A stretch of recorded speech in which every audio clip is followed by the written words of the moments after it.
bendición para ellos y como consecuencia para toda la humanidad. Porque ellos son nuestros padres.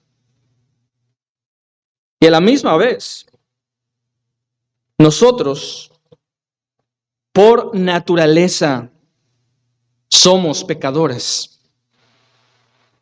Todos los días, a todas horas, podemos y de hecho pecamos. Entonces, el libro de Proverbios trata de cómo podemos nosotros recibir la bendición de Dios. ¿Cómo puede el ser humano nuevamente tomar la bendición de Dios y apropiársela en su vida? Y el libro de Proverbios nos dice cómo hacerlo, cómo obtener la bendición de Dios. Y la palabra clave en el libro de Proverbios es la palabra sabiduría. ¿Quieres la bendición de Dios? Entonces tienes que ser sabio.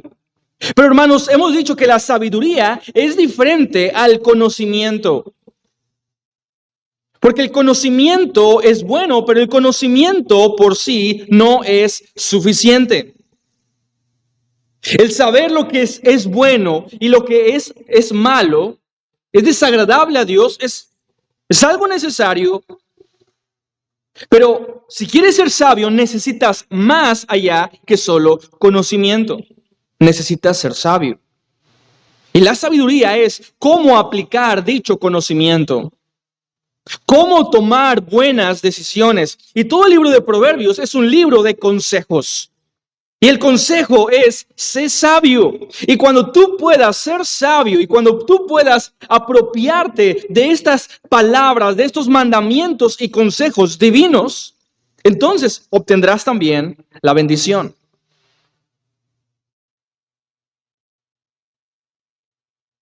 Y tenemos que ser sabios si queremos obtener la bendición de Dios.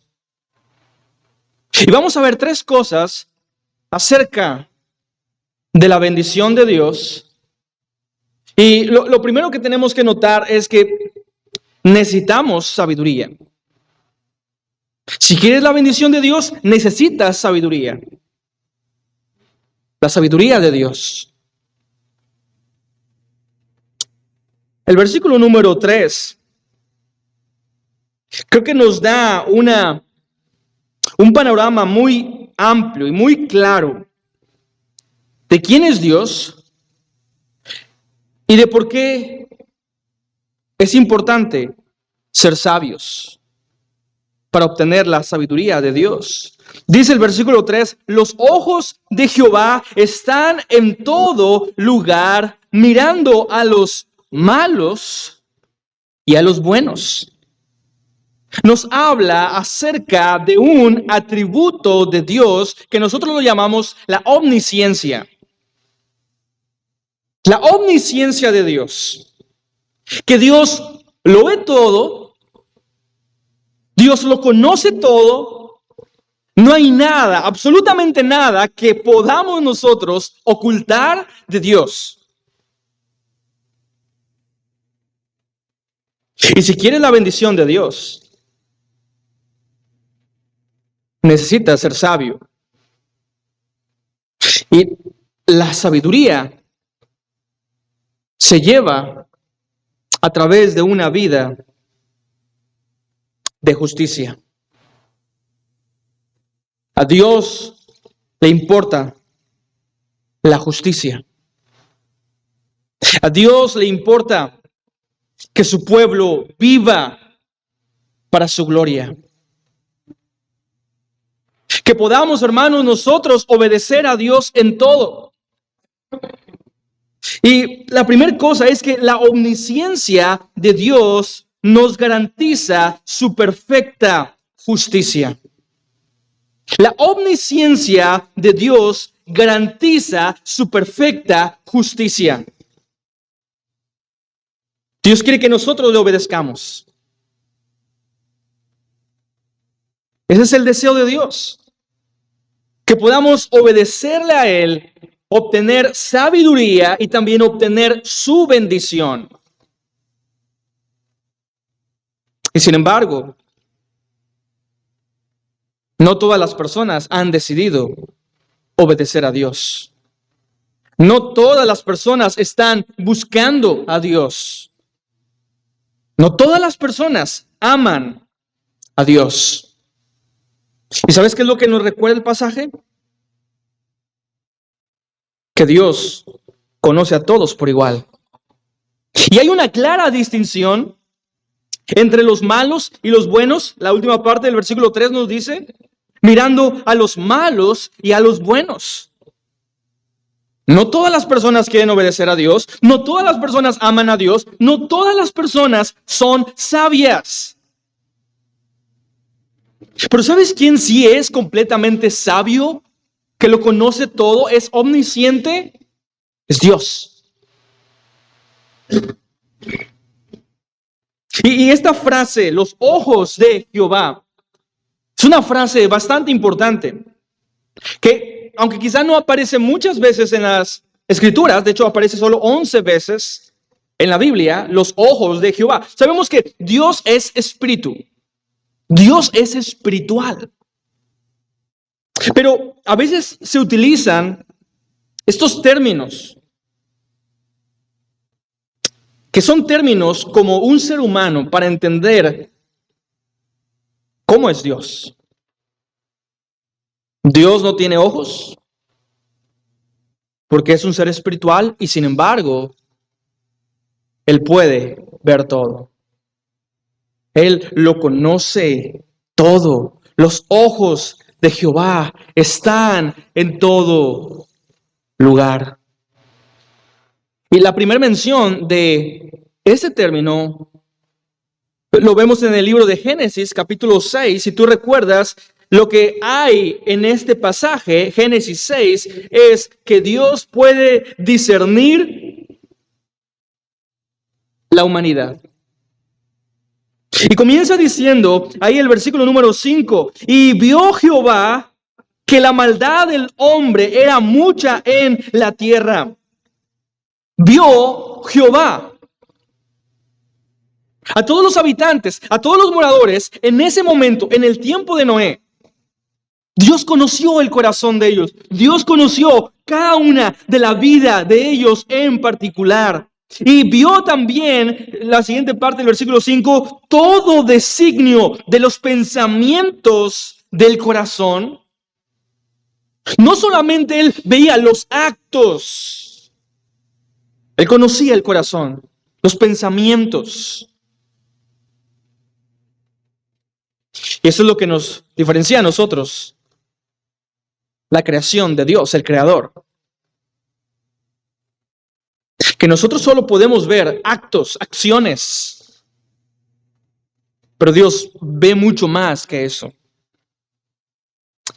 Dios ve las intenciones del corazón. Dios ve los pensamientos. Dios ve todo. Y vio Dios la maldad del hombre, que era de continuo en mal. En continuo, solamente el mal. Dios vio. Y luego dice el versículo número 8, mientras Dios pudo examinar toda la humanidad y su corazón de continuo en el mal, dice el versículo 8, la primera parte, pero Noé halló gracia ante los ojos de Jehová. Veamos esta frase, los ojos de Jehová. Y esto es bastante parecido a lo que vemos en el pasaje. Dice que los ojos de Jehová están en todo lugar y Él está mirando a los malos y a los buenos.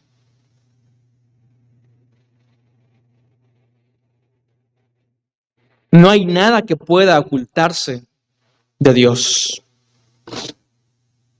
Hermanos, y debemos temblar ante esta afirmación. Dios conoce nuestras vidas.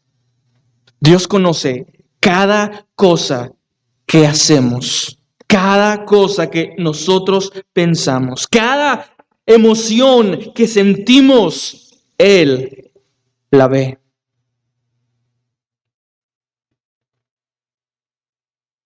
El Salmo 14:1 dice el necio en su corazón, no hay Dios. Al necio le encantaría, le gustaría una vida sin Dios. Porque entonces podría vivir como quiere, no habría limitaciones. Y sin embargo, aunque el necio dice en su corazón, y él quiere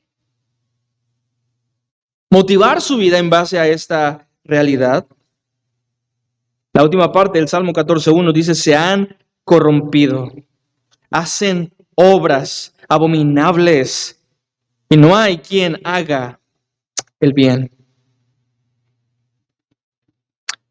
Los ojos de Jehová están en todo lugar. Y luego hay otra palabra, la segunda parte del versículo 3 dice mirando. Y esta palabra es una palabra interesante. En el hebreo es la palabra tzafá.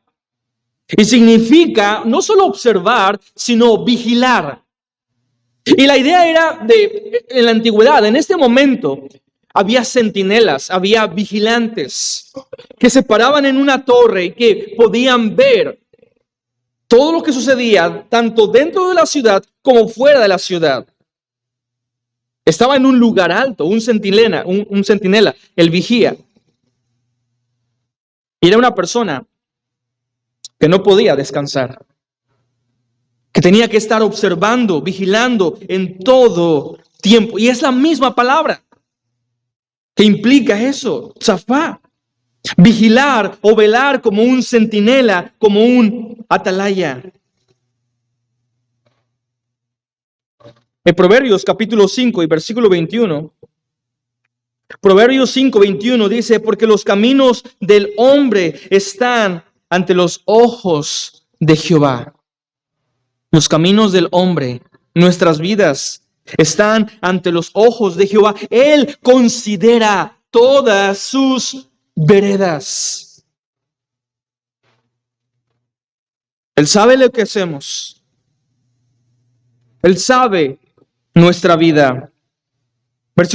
Salmo capítulo 34, verso 15. Salmo 34, 15. Dice, los ojos de Jehová están sobre los justos y atentos sus oídos al clamor de ellos. Este pasaje se refiere a las personas temerosas de Dios. Y ciertamente lo que vemos en el pasaje es que Dios está viendo, Dios está observando como una atalaya a todas las personas, tanto a los buenos como a los malos,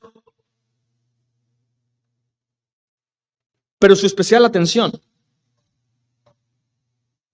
su atención, su interés genuino, su amor es para los justos.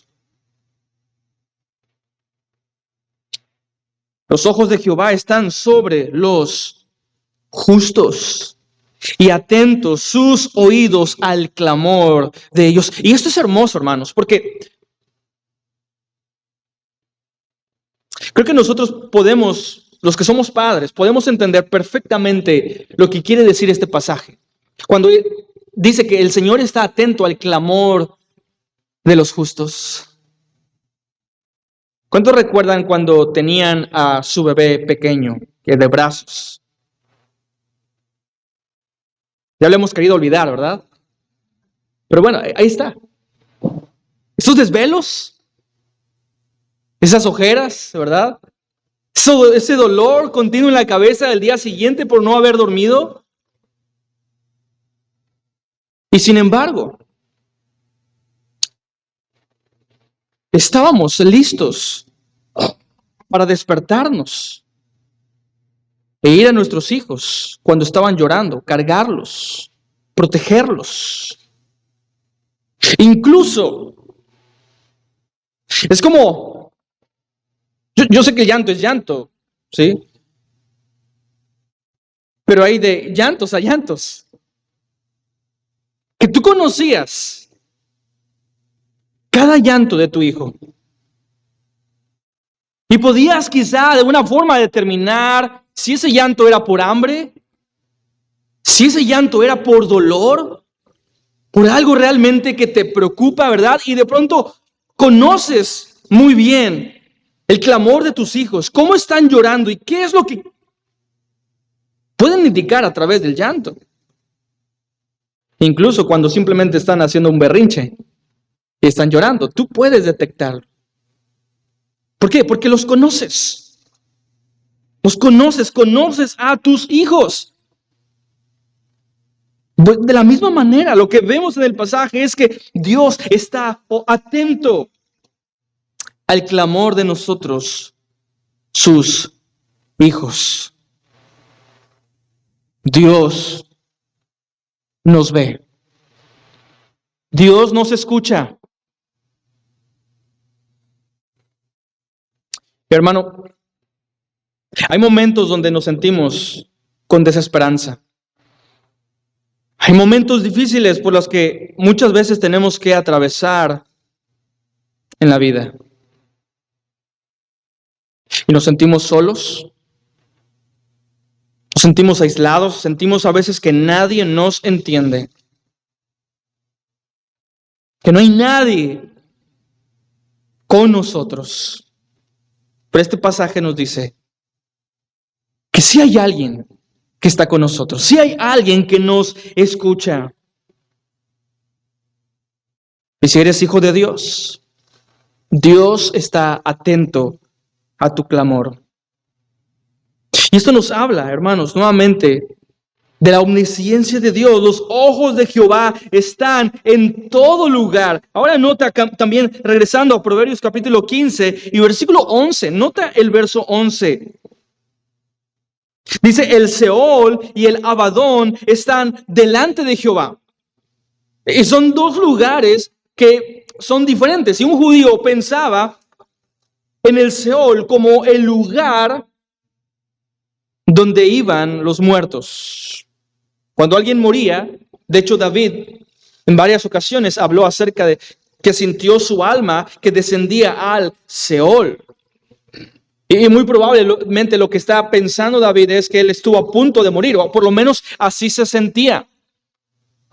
El Seol.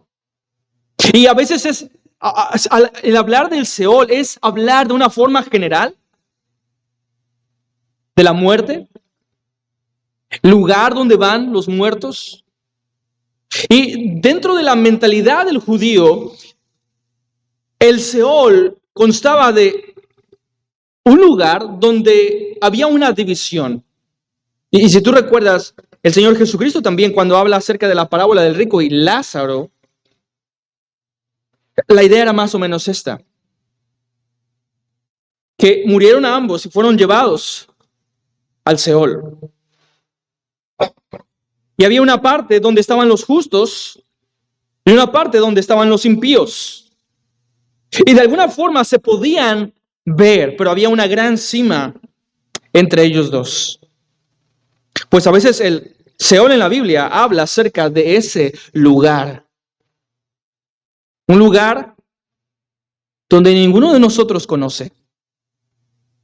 No sabemos dónde está. No sabemos lo que está pasando en ese lugar y en ese momento.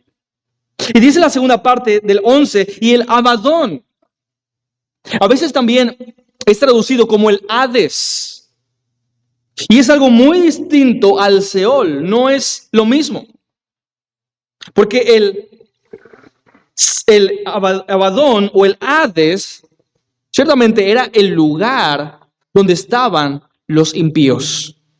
Abadón significa destructor, y de hecho en Apocalipsis hay un demonio que se llama Abadón, el destructor. Y podríamos entender entonces que esa es la parte mala del Seol, la parte de castigo, donde están los impíos. Y nota el mensaje de este proverbio, el versículo 11 nos dice, mira, nadie sabe lo que sucede ahí. Es un lugar que ni siquiera nosotros conocemos. No hay un ser humano que haya ido al Seol y que de alguna forma haya regresado y nos diga, ¿sabes qué? Es así. Y aunque hay muchas personas que pretenden decir y esclarecer este asunto. La verdad es que nadie puede. Y un lugar tan oculto para todas las personas, dice el verso 11, el Seol y el Abadón están delante de Jehová. Dios conoce aún lo que sucede en el Seol y en el Abadón. Imagina eso. Dios lo ve todo. No hay nada que pueda traspasar su conocimiento, su visión, su percepción acerca de todo cuanto existe. Dios lo sabe. Y luego dice, ¿cuánto más los corazones de los hombres? Si Dios conoce esas cosas que para el hombre son ocultas, ¿cuánto más Dios conoce el corazón de los hombres? El corazón de las personas. Aún en ese lugar desconocido, Dios conoce y sabe lo que está pasando allí. Cuánto más los corazones de los hombres, hermanos, porque no hay nada oculto para Dios. Dios sabe lo que sucede en tu corazón. Y el día de hoy, creo que la tecnología se ha tornado muy peligrosa en todo este asunto del espionaje. Hay muchos conspiranoicos que de verdad llevan esto un asunto mucho más allá, pero es una realidad que el día de hoy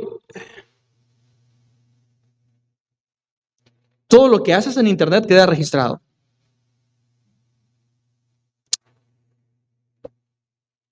Pueden detectar básicamente dónde estás tú todo el tiempo. Y sobre todo los líderes mundiales tienen muchas veces que cuidar lo que hablan, lo que dicen, porque saben que el espionaje es una realidad. Y muchas veces nos espantamos porque nos están espiando. Y hacemos mucho escándalo, ¿verdad? Porque hay estos robos de datos en Facebook, en WhatsApp, y no quiero que me conozcan, no quiero que sepan lo que yo realmente hago. Y a la misma vez es tan irónico cómo nos preocupamos tanto porque las personas saben o conocen lo que hacemos y a la misma vez no estamos lo suficientemente preocupados al entender que Dios nos ve también. ¿Cómo es posible que hemos llegado a temer más al hombre que a Dios mismo? No podemos temer más al hombre que a Dios. Recuerda, Dios es el juez justo. Un día tú estarás delante de la presencia de Dios y Él va a juzgarte por todo lo que tú hayas hecho. Y no hay absolutamente nada que tú puedas hacer para querer argumentar a tu favor. No va a haber nada que tú puedas alegar. ¿Por qué? Porque Dios lo conoce todo. Él conoce a la perfección tu vida. Y como dice el autor de Hebreos, en Hebreos capítulo 4 y versículo número 13, no hay cosa creada que no sea manifiesta en su presencia. Antes bien, todas las cosas están desnudas y abiertas a los ojos de aquel a quien tenemos que dar cuenta. Todo está desnudo. Todo está descubierto delante de Dios. Nuestros pensamientos, nuestros sentimientos, absolutamente todo, nuestras palabras, nuestros actos, Dios todo lo ve. Él lo conoce. Y un día estaremos delante de Él para ser juzgado por todo lo que hicimos, sea bueno o sea malo. Y creo que a la misma vez, hermanos, podría la omnisciencia de Dios, que es el atributo de Dios, ser algo que nosotros percibimos como algo para llenarnos de miedo. Y ciertamente nos da mucho miedo el reconocer que Dios conoce todo acerca de nuestra vida, pero la soberanía de Dios no es algo malo, o la omnisciencia de Dios no es algo malo, sino es algo bueno. Es algo muy bueno que Dios sea omnisciente. Porque inclusive, hablando acerca del espionaje, lo que muchas veces hacen los gobiernos es realmente espiar, pero quieren espiar para un bien, para un propósito bueno, que es contraterrorismo. Y de alguna forma quieren hacer justicia, espiando a las personas, pero quieren hacer justicia. Ahora, la justicia de ellos no es totalmente perfecta o certera, porque no conocen todas las cosas, no conocen toda la información, pero con Dios sí.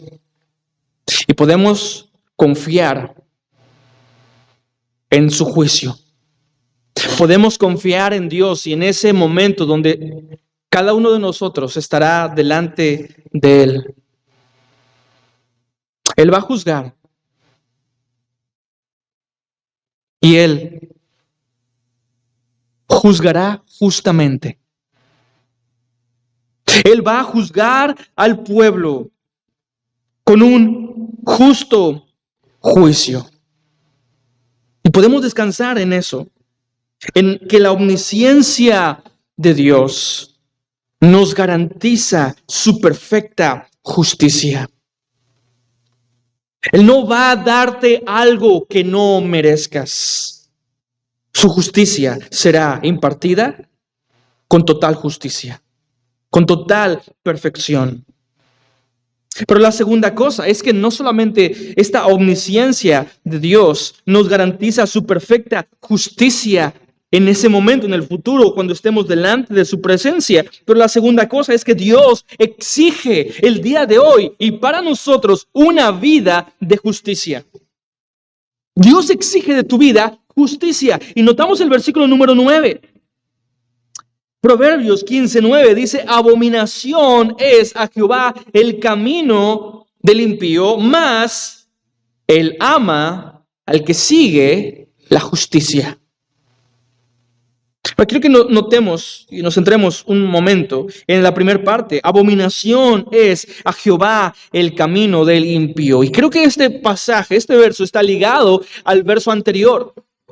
Y hay una palabra que sobresale, porque el versículo 8, un versículo antes, dice: el sacrificio de los impíos es abominación. Y luego vemos el versículo 9 que comienza con esta misma palabra, abominación. Entonces estamos notando que hay dos cosas que Dios abomina. Y la primera cosa, el versículo 8, es que Dios abomina el sacrificio de los impíos. Dios desprecia la religiosidad de muchas personas. Incluso cuando nosotros venimos aquí.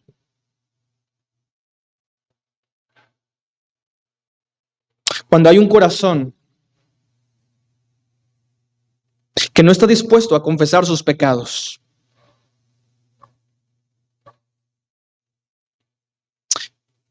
Cuando no hay un deseo de apartarte de tu mal camino. Y entonces el venir a la iglesia es simplemente un ritual frío, sin un deseo real, con apatía. Nos congregamos en la iglesia.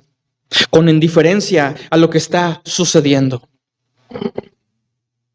Y lo único que pensamos es que termine lo más pronto el culto para regresar a casa y seguir pecando. Quiero salir de este lugar para continuar con mi vida, lejos y apartado de Dios. Y en este caso dice Dios, dice Proverbios, que el sacrificio de los impíos de nada sirve. Hacer los holocaustos en aquel momento, se iba al templo a hacer sacrificios y holocaustos. De nada sirve eso. Intentar adorar a Dios cuando hay impiedad, cuando hay maldad en tu corazón. Eso es algo abominable para los ojos de Dios. Dios no acepta lo que tú haces.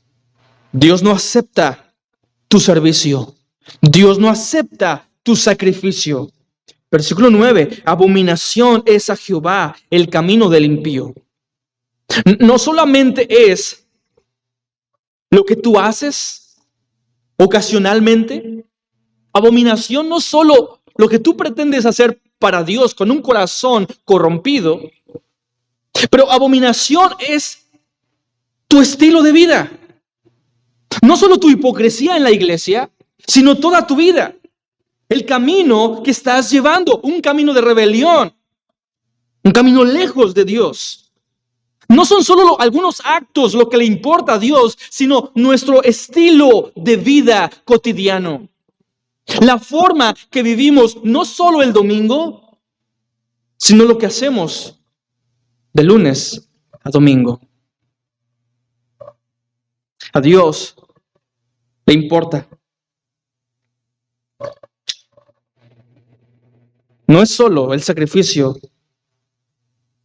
y tu hipocresía al pretenderle adorar con esa supuesta religiosidad. También es abominación el camino que has elegido seguir, la decisión que has determinado tomar. Pero sabes, más allá de esto, estamos hablando de lo que es abominación para Jehová. No solamente esto, pero también abominación es a Jehová tus pensamientos. Los pensamientos.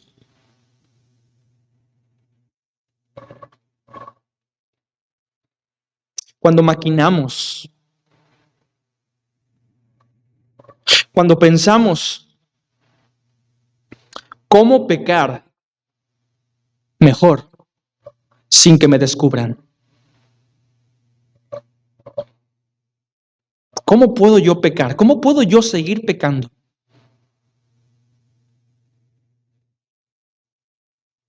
Y en las noches estás tan deseoso de que eso que estás haciendo, tu vida de pecado, no salga a la luz. Y piensas cómo puedes tapar ese pecado. Y de pronto ese pecado te lleva a otro pecado y es imposible, pero tú estás tratando de tapar cada uno de esos pecados. Como dice el versículo 26. Versículo 26 dice, abominación son a Jehová los pensamientos, esas maquinaciones del malo. Así que no es solo nuestro aparente servicio o sacrificio a Dios. Sus actos religiosos son abominación para Dios. El estilo de vida de rebelión y desobediencia es abominación a Jehová. Todo lo que tú haces, tus pensamientos, la forma en la que tú piensas hacer el mal. Por más predicaciones que escuches, lo único que están pensando, tu mente y tu corazón, lo único que piensa es cómo seguir pecando. Eso es abominación. Pero luego la siguiente parte dice, mas él, versículo 9, regresamos al 9, mas él ama la justicia. Perdón, mas Él ama al que sigue la justicia. Él ama, Dios ama al que sigue la justicia.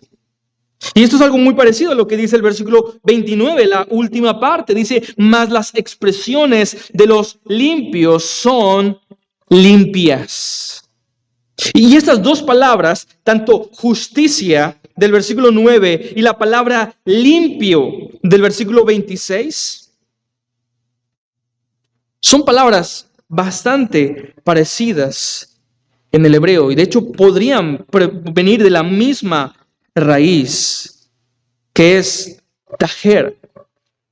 Y esto es algo que es limpio, es algo puro, es algo que no es adulterado. Esto es lo que significa lo limpio, tajer. Pero también la palabra justicia que encontramos en el versículo 9, mas Él ama al que sigue la justicia, es una palabra parecida a la limpieza. Es la palabra tzadak. Y significa, escucha, justo. Significa puro. Significa también justificar. Es lo que significa. Algo justo, algo puro, algo para justificar. Dios ama al que sigue la justicia. Dios ama a aquel que se expresa con pureza. Las expresiones de los limpios son limpias. Ahora, necesitas tú seguir la justicia. Si quieres ser amado por Dios, tienes que seguir la justicia. Él ama al que sigue la justicia.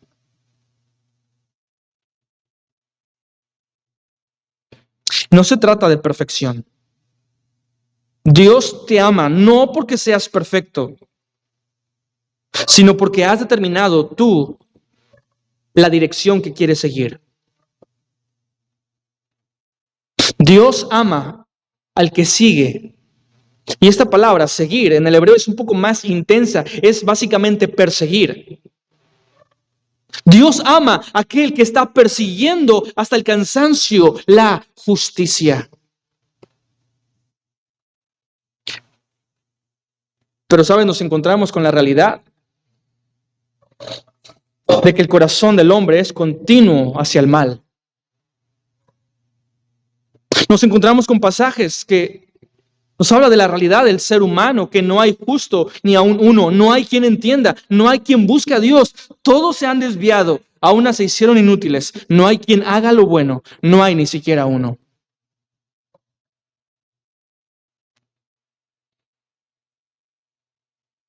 Y Dios exige justicia. El problema es que nosotros no podemos ser justos. Dios ama al que persigue la justicia. Pero nosotros, por nuestras propias fuerzas, no podemos perseguir la justicia, no podemos seguir la santidad. Pero sin santidad nadie verá a Dios. Entonces solo tenemos una opción: apropiarnos de la justicia de Cristo. Y esta palabra, ¿recuerdas justificar? Que Dios ama al que persigue la justicia. La palabra no solamente significa justicia, pero también significa justificar. Y en ese sentido hemos sido nosotros justificados. Y aunque nosotros no estábamos persiguiendo la justicia, Cristo el justo nos estaba persiguiendo a nosotros. ¿Puedes ver lo glorioso de esto? Dios te persigue. Tú quieres huir de Dios y Él va atrás de ti.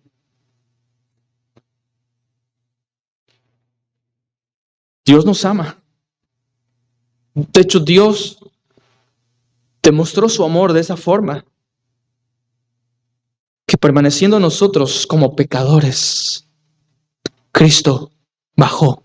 Cristo nos persiguió a nosotros. Qué glorioso es recordar esta verdad. Pero la tercera y última cosa es que Dios castiga la justicia. Dios castiga la justicia. Versículo número 10 dice: la reconvención es molesta al que deja el camino, y al que aborrece la corrección morirá. Pasaje creo que es un poco difícil de entender. Y hay ciertos retos de interpretación en este versículo. Para empezar, ¿qué significa reconvención? Sí, y ayuda mucho. Lo que nos ayuda mucho es ver otras versiones y sobre todo ver las palabras del original. Pero la Biblia Peshitta, una traducción, lo traduce de esta manera: el castigo para los que no se percatan del mal es evidente. Y los que detestan la amonestación morirán. Sí, entonces podemos ver la primera parte. El castigo para los que no se percatan del mal es evidente. Habrá un castigo para aquellas personas que no se percatan del mal, que no les gusta la amonestación, que desprecian la amonestación. Otra versión, creo que también es bastante buena, la versión Las Américas, dice la disciplina severa. La disciplina severa es para el que abandona el camino. El que aborrece la reprensión morirá. Dios no dará por inocente al culpable. Dios exige justicia y Dios castiga la injusticia. Ahora, el reto para interpretar este pasaje o este verso en particular es entender si está hablando de un cristiano o de un inconverso. Porque podríamos pensar que está hablando de un inconverso. Porque lo que dice el versículo 10, la segunda parte, dice: la reconvención es molesta al que deja el camino, al que se aparta del camino. Y nosotros llamaríamos a una persona que se aparta del camino un apóstata. Alguien que ha dejado la fe. Alguien que de hecho será castigado. Porque quizás estuvo en la iglesia, aparentando. Pero como Pablo diría, se fueron de nosotros porque no eran de nosotros. Un apóstata. Aquel que deja el camino. Alguien que nunca fue cristiano. Y si fuera el caso de un apóstata, de una persona no creyente, entonces morirá. La muerte eterna. Pero, ¿sabes? También podría significar a un creyente. Es posible. Porque mira, dice: la reconvención es molesta al que deja el camino. La versión Las Américas dice: el castigo para los que no se percatan del mal es evidente. Las Américas dice: la disciplina severa es para el que abandona el camino. Una disciplina severa. Porque recuerdas que el Señor, al que ama, disciplina. Entonces este es el reto. ¿Está hablando de una persona inconversa o de una persona creyente? Porque Dios puede disciplinar, hermano, y Dios ciertamente va a disciplinar muy severamente a aquellos de sus hijos que se desvían por el mal camino. Dios va a disciplinarlos. Y dice la última parte: y el que aborrece la corrección morirá. Y nuevamente podría referirse a un incrédulo, y esta muerte entonces es una muerte eterna. Pero también es posible que nos hable de un creyente, de un cristiano, cuya disciplina severa es la muerte misma. La muerte. Y puedes recordar algunos personajes en la Biblia que Dios los castigó con la muerte? No que eran impíos, pero de pronto Dios decidió quitarles la vida. ¿Puedes pensar en Sansón, por ejemplo? Y de hecho, hay un caso en Corinto donde Pablo está hablando y dice, tenemos que entregar a esa persona a Satanás para destrucción de su carne, pero con tal de que su alma esté con el Señor. Se está hablando de un creyente, de una persona cristiana verdadera. Creyente, un verdadero creyente. Pero de pronto que su vida de pecado es causa de un mal testimonio y entonces Dios a veces prefiere llevarse a los malos testimonios de la iglesia, de la congregación, para santificar así a su pueblo. Estas son palabras bastante rudas, bastante severas, pero es bíblico. Cuando habla Pablo, 1 Corintios 11, aquellos que toman la cena del Señor indignamente, sin discernir el cuerpo de Cristo. Muchos se enferman porque quieren permanecer en su pecado, no se apartan de su mal camino y muchos incluso mueren. Hermanos, la santificación es algo prioritario para el creyente, porque Dios demanda justicia. Dios exige de nuestras vidas justicia, limpieza, santidad. Sin santidad nadie verá al Señor. Y Dios, sin duda, castiga. Dios castiga, hermanos, la injusticia. El que aborrece la corrección morirá. Y luego notamos el versículo 24, dice, el camino de la vida es hacia arriba al entendido, para apartarse del Seol abajo. Y en este caso está hablando de los dos destinos, de los dos lugares. Y Dios va a castigar la injusticia. Todas las personas son viajeros. Y solamente hay dos destinos. O vas hacia arriba o vas hacia abajo. Estás caminando y tú decides. ¿El camino ancho, amplio? ¿O el camino angosto? El camino de la vida es hacia arriba, al entendido, para apartarse de su mal camino. Y terminamos en el versículo 32. Dice, el que tiene en poco la disciplina desprecia su alma, mas el que escucha la corrección tiene entendimiento.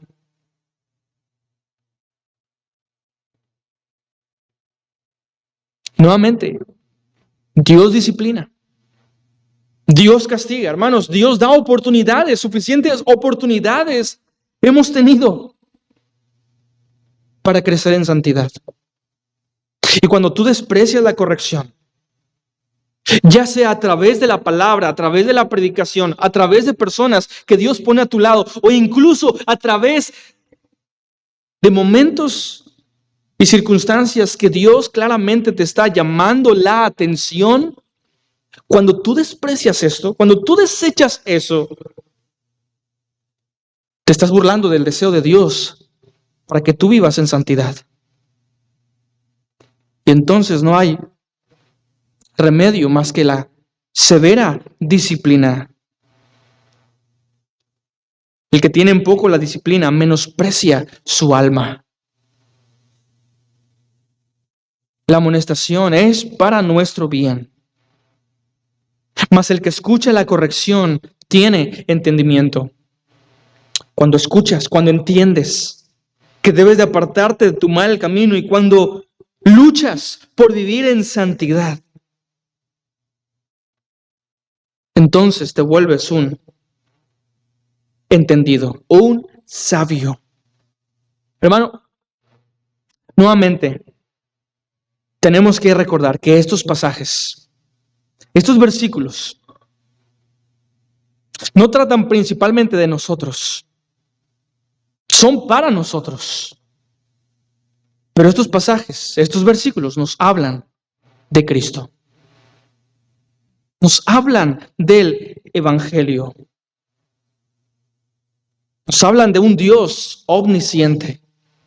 Un Dios que es el juez justo, delante del cual todas las cosas están desnudas y un día estaremos en pie, todos nosotros, delante de este juez. Y recuerda que Dios solo puede bendecir al justo. Pero nos encontramos con el dilema de que no hay ni un justo. No hay una persona lo suficientemente justa. Y por eso necesitamos a Cristo. Por eso necesitamos su obra. Porque nosotros hemos pecado y la paga del pecado es muerte. Pero la dádiva de Dios, el regalo de Dios, es vida eterna a través de Cristo, nuestro Señor. Así que Dios exige de nosotros justicia. Y nosotros no podemos ser justos, pero podemos, a través de Cristo, tomar su justicia, o más bien, Dios tomó la justicia de Cristo y la puso en nosotros. Lo que decía el versículo 9, ¿sí? Él ama al que sigue la justicia.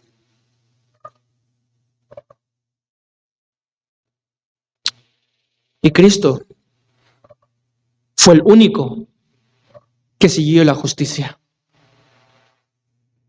Y el amor total de Dios era hacia ese hijo, su hijo amado, en el que tenía complacencia, porque Él era el único que amaba la justicia, que seguía la justicia. Pero a través de Cristo nosotros somos justificados. Recuerda cómo Él nos persigue a nosotros. Aunque nosotros no perseguíamos la justicia, fuimos perseguidos por la justicia de Cristo. Y entonces, a través de Cristo, es como la tensión entre la bendición y la maldición se unen. ¿Recuerdas cómo comienza todo? Con la bendición y luego la maldición. Pues en Cristo estas dos cosas se unen. En Cristo, Él recibe la maldición para que nosotros recibamos la bendición. Es a través de ese glorioso intercambio del que muchas veces cantamos que podemos apropiarnos de la justicia de Cristo. Él fue hecho por nosotros maldición, para que nosotros vivamos con su bendición. Hermanos, se trata de Cristo, pero tenemos también una responsabilidad. Y la responsabilidad, nuestra responsabilidad, es vivir en fe y vivir en obediencia a lo que Dios ha ordenado en su santo libro. Oremos. Padre, te agradecemos por tu amor y por tu misericordia, por tu fidelidad, por tu sacrificio. Te agradecemos, Dios, y estamos humillados delante de ti por nuestro pecado. Dios, confesamos nuestras maldades, nuestros pecados, nuestras iniquidades, con plena convicción de que todos nuestros pecados han sido borrados. Gracias, Dios, por tu perdón. Y ahora te pedimos, Dios, por una oportunidad más que tú nos das de vivir. Ayúdanos a vivir para ti. Ayúdanos a glorificarte en todo. Incluso en estas amonestaciones y estas advertencias, Dios, a atenderlas. Líbranos de menospreciar tus advertencias. Manténnos en santidad. Pero Dios, oramos para que tú santifiques a tu pueblo. Gracias, Dios, por esta oportunidad que nos das de estar aquí juntos.